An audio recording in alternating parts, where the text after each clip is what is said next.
Hello and welcome to Finish in 5 on Macbeth. Now this is the second of 5 videos, each of which is going to focus on a key moment and a key extract from the text. There'll be a bit of explanation about what happens before it, what happens after it, why it's important as a moment, and the idea is by looking at these 5 key extracts, you essentially cover more or less the whole play.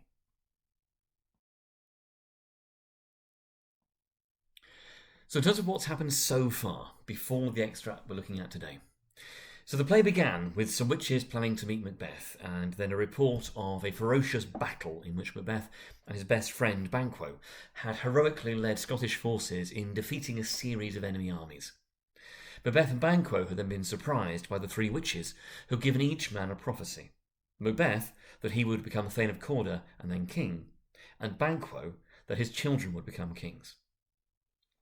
Now Macbeth then found out that he had been made Thane of Cawdor by King Duncan, proving that the witches had been correct in at least that part of their prophecy. Duncan, however, had also chosen his own son, Malcolm, to be the next King of Scotland, something that Macbeth may have had in the back of his mind that could be him.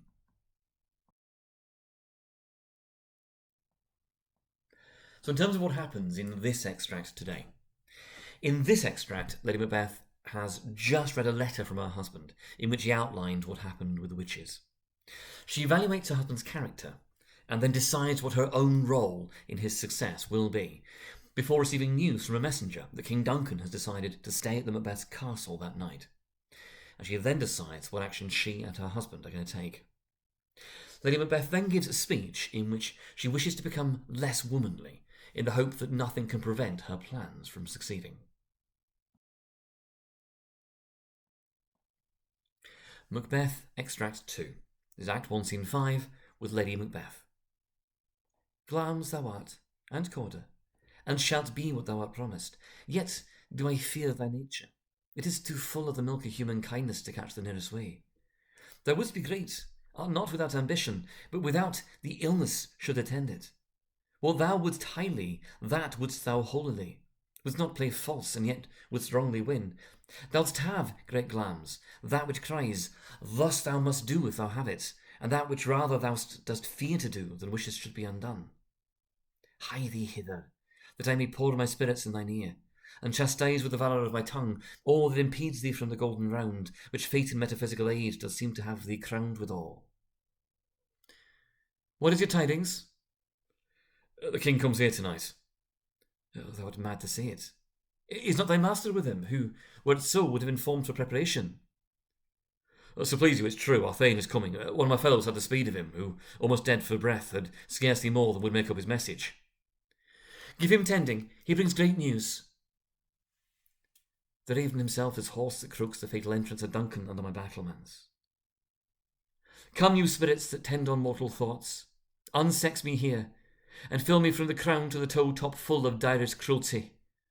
Make thick my blood, stop up the access and passage to remorse, that no compunctious visitings of nature shake my fell purpose, nor keep peace between the effect and it. Come to my woman's breasts and take my milk for gall, you murdering ministers, wherever in your sightless substances you wait on nature's mischief. Come, thick night, and pall thee in the dunnest smoke of hell, that my keen knife see not the wound it makes, nor heaven peep through the blanket of the dark, to cry, hold, hold. Right, let's dissect the extract. Now, from the beginning, it's clear that Lady Macbeth sees herself as being in control. Her decision that her husband shalt be what thou art promised leaves no room for discussion or doubt, no sense of him having a point of view. He will be. What she then considers, though, is what she sees as his weakness. He is too full of the milk of human kindness, too nice, too feminine, the milk image seems to suggest, which is ironic considering his lack of children. And remember, Lady Macbeth has had children from a previous relationship. It's Macbeth who seems unable to produce an heir. Macbeth, she says, wants success. He wouldst be great, meaning at the time that he has the desire. However, what he lacks is the illness should attend it. He's not willing to commit the immoral acts that would get him what he wants. Macbeth wants to act holily. He doesn't want to play false. And yet, she notes, he'd be happier to have things won by wrong actions than wishes should be undone. Now, orders are about dominant power in the play. And it's noticeable that Lady Macbeth orders him, and obviously he's not there to hear it, but she orders him to hie thee hither, so that she can pour my spirits in thine ear, and chastise with the valour of my tongue all that impedes thee from the golden round. She wants her husband there so that she can persuade and influence him, and use her cleverness and her skill with words to take away the barriers to the crown, to the golden round. Now, we've already seen Macbeth's power as being very much about violence, about physicality, about orders. The power that Lady Macbeth has, and yes, the witches also seem to have, is based instead around influence, around persuasion, around intelligence, and around language. It's no surprise that when the messenger arrives with this sudden news that Duncan will be arriving at the castle to stay the night, it seems too convenient. Though I'm mad to say it, Lady Macbeth tells the messenger. Now, just as murder was one of Macbeth's first thoughts after the prophecies the witches made, so Lady Macbeth's thoughts immediately turn to the death of Duncan. The raven himself is hoarse, she says, linking in the idea of ravens as foreshadowing death. It's also noticeable that she awaits the fatal entrance of Duncan under my battlements. When it comes to Macbeth, their marriage and their castle, Lady Macbeth is the one in control, and that's whether he realises it or not.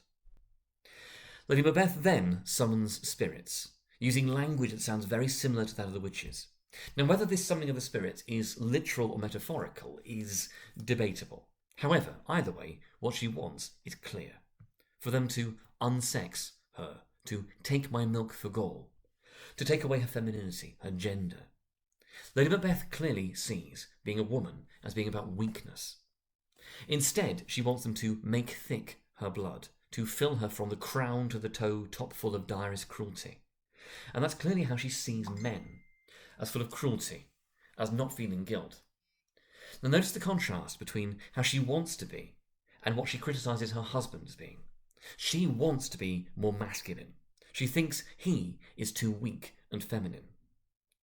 The last part of her speech here sees her also summoning night, the darkest night possible, so that no one can see or stop her plans for Duncan's death.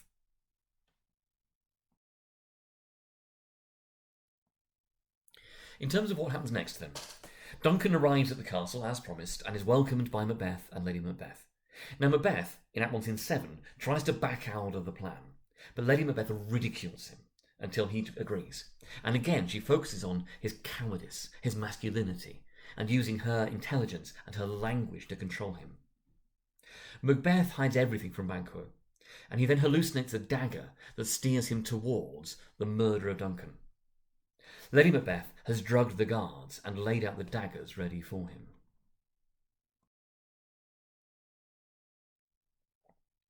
Right, and finally, just a quick reminder that there's a whole load of stuff out there if you are looking to revise.